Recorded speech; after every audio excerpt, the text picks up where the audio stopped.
Ain't about his respect, son. It's about everyone else's.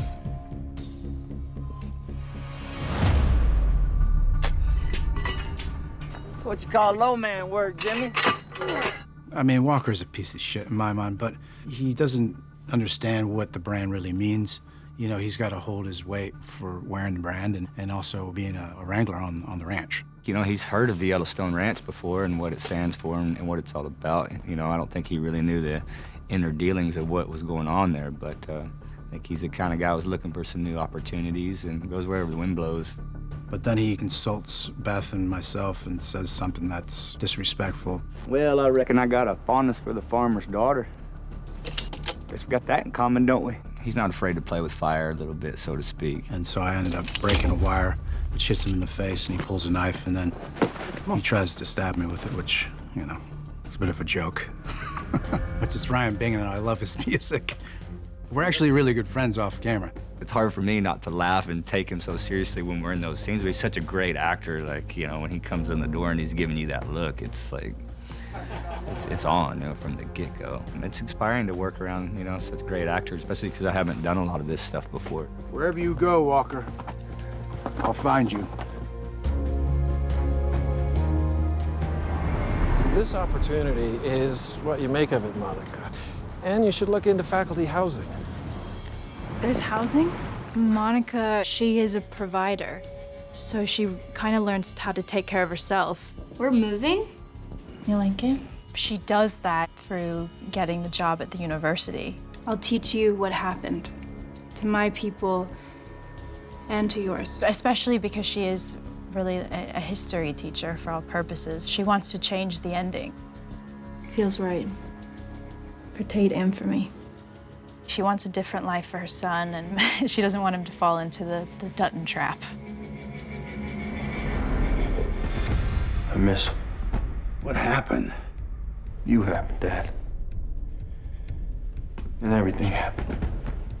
You know, you get the sense that his family is everything. When that peg is pulled out from under him, he just has nothing to stand on. If he's ever gonna get them back, he's got a lot of work to do. Kayce needs to learn how to run this place.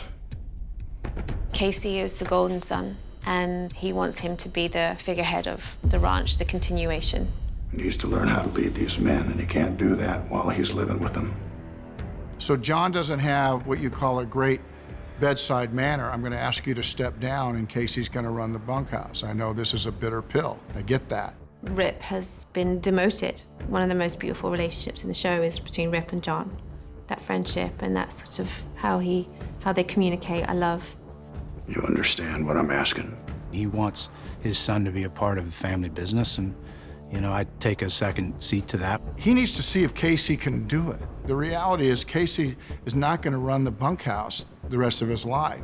So Rip is going to have that position again. Because you're who you've been to me, you're really important. But John doesn't have the bedside manner. He realizes he can't stay in the bunkhouse because he's not gonna have the respect that he needs to be able to run things. And so he has him take Rip's house. There's beer in the fridge. I don't drink. It figures. That's where you can see him start to grow, because you don't want things to happen too fast. But people have a way of just talking, look, I need you to step down, I need you to do this. And there's not this big second place trophy that you give them to try to make them feel good about it. But I also have to see how people behave when it doesn't always go their way. In this instance, it doesn't look like it's going Rip's way. Rip, you and Lloyd are riding drag. That's where you get measured in that moment. Are you gonna pout or are you gonna go back to work? And Rip goes back to work. Rip has a place there, but it has to do with this, where John's concerned is how is he gonna behave with this right now? So what he comes up with is, I'll chase, you know, Walker, almost kill him in front of Kayce, and he'll defend him like I know he will, and then we'll get in a fight. Hey! What the fuck are you doing? You needed an excuse, now you got one. No. We do it in front of everybody, Kayce. I ain't gonna take it easy on you either.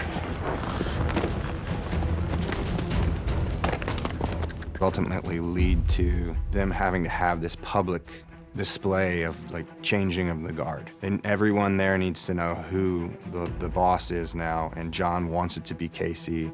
They have to sort of duke it out in this old-fashioned way, which is like a very long fight scene, which took a long time to do and was very hard on my body. You can have like a fight just for fight's sake, but this fight kind of tells a story in and of itself. If you pay attention, there's a lot going on in there. You want us to get in there? No. This needs to happen. A lot of history and backstory, all within just people kind of getting after it. Wade Allen's great. I mean, he's great. Fight scenes, you know, anything. He's really good at, I think I said this last year, but he's really good with me, where he pushes me right to the edge. And then what you find out through the end of the fight is that Rip basically did it for John Dutton and sacrificed himself and his honor and for his family. Well, you made him earn it. Thank you. The sacrifice is ego, and it's a big one. Egos are really important, and if you don't manage egos, you're missing the point. And I mean, I think if you look at that, it's really, I don't know if there's a more beautiful, honorable thing you can do for somebody.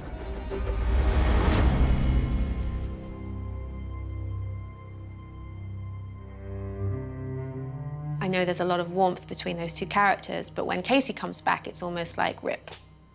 So Beth takes that personally because Beth loves Rip, and she feels incredibly loyal to Rip and is disgusted and outraged the fact that he's been edged out because Golden Sun is back. Such devotion. I was so jealous. And the way he looked at you. I was worried that he'd love you more someday.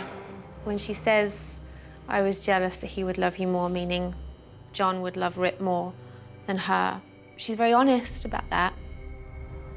But he doesn't. But equally, she's honest when she says, but he didn't, meaning he will never love you the way he loves me or Kayce. And that's a hard thing to say to someone you care about, especially the person you're saying, please don't leave. Don't leave. She knows why I did it. She doesn't like that I did it. This is my family. Whether you all think of me that way or not.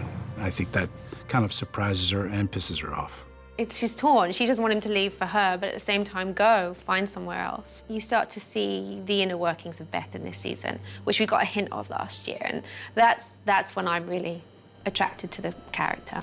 And that's just the writing. The writing's exquisite. There's a bigger goal, and you'll see as the show progresses. Rip is smart enough to know that. This is just one sacrifice, but the end game is different. It's gonna prove to John that not only do you need me, but I might be the best guy for the job.